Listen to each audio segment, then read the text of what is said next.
Today's lesson will be a brief review of what we covered in lessons 1 and 2. So far, we've been mainly focused on the three syntactic slots that make up most simple sentences or independent clauses. These are usually referred to as the subject plus the verb or predicate plus some kind of object or modifier. And we know there's a whole lot of terms that go along with these syntactic slots, almost to the point where it gets confusing. So to avoid confusion, we got rid of all those terms and we renamed the three syntactic slots as the actor, the action, and the answer. Before going too far, we discussed the 5 types of actors. There's the person actor,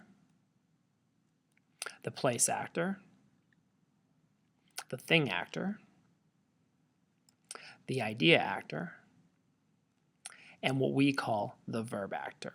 What we said, of course, was that every simple sentence must have at least an actor and an action working together. And a lot of times it's nice to complete the thought with some kind of answer. After that, we talked about roaming slots and how the actor's actions and answers sometimes move around a little bit and they fall out of order.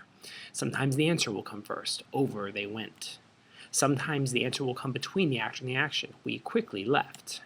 Sometimes the answer will come first and the actor will come last. Down came the hateful posters. And sometimes the answer will split up into 2 and it will look like we have 4 slots. We quickly headed home.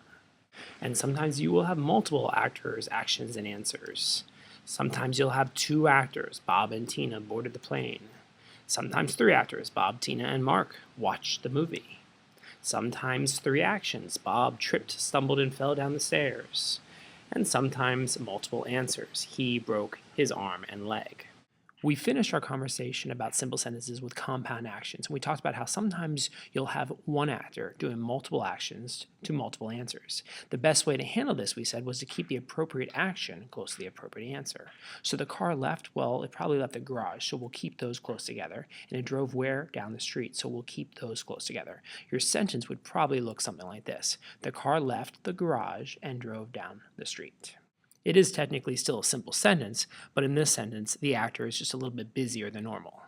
From there, we went on to talk about how sometimes those actors, actions, and answers will appear in the form of phrases or dependent clauses. Here are some examples of phrases that could function as actors. To get our attention, to be her friend, the world-class athlete, the green-haired boy, fearing the worst, the stormy sky. And this is what they might look like in a sentence. To get our attention was her goal. To be her friend is difficult. The world-class athlete performed well. The green-haired boy arrived late. Fearing the worst leads to stress. The stormy sky was frightening.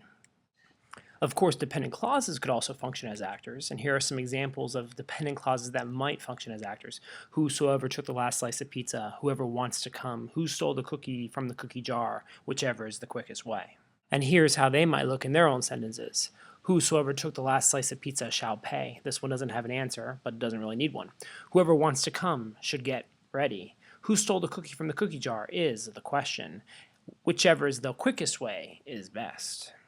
Then we might have phrases working as answers in sentences. During the show, early on, to get our attention. And here's what they would look like. I left during the show. It happened early on. She spoke to get our attention. Dependent clauses can function as answers in pretty much the same way. Who makes the decisions? Whichever way is best. That is best could be in there or could be left out, and I'll explain in the next slide. When it was late. Here's what they would look like. She is who makes the decisions. I will go whichever way, or I will go whichever way is best. That is best is kind of implied in this clause. You could leave it in or you could take it out and the sentence wouldn't really suffer. We left when it was late.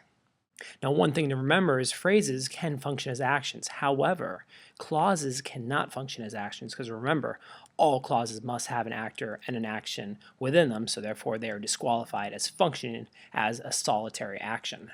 But here are some examples of action phrases. Will be going, will run, is going, were heard. Then we just plug them in our sentences. She will be going home. He will run tomorrow. She is going away. Bells were heard in town. It's important to note that sometimes phrases and dependent clauses kind of join with already existing actors, actions, and answers. They kind of become internalized, what I call internal phrases and internal dependent clauses. So what I mean by that is you might start with "the blizzard caused this mess." Well, that original actor, the blizzard, is a phrase, but you can add a dependent clause to it sometimes. "The blizzard that arrived yesterday caused this mess." And now you have an entirely new actor that's kind of stretched out. The teacher is missing. The teacher whose house is haunted is missing. So once again, a dependent clause joins with the original actor phrase. The man was my uncle. The man who owned the store was my uncle. That is the story. That is the story that Phil told me. So in this case, we have the answer phrase, the story, joining with the answer clause, that Phil told me, and that stretches out the answer slot. I will go to the house. I will go to the house that is haunted. The boy answered his phone.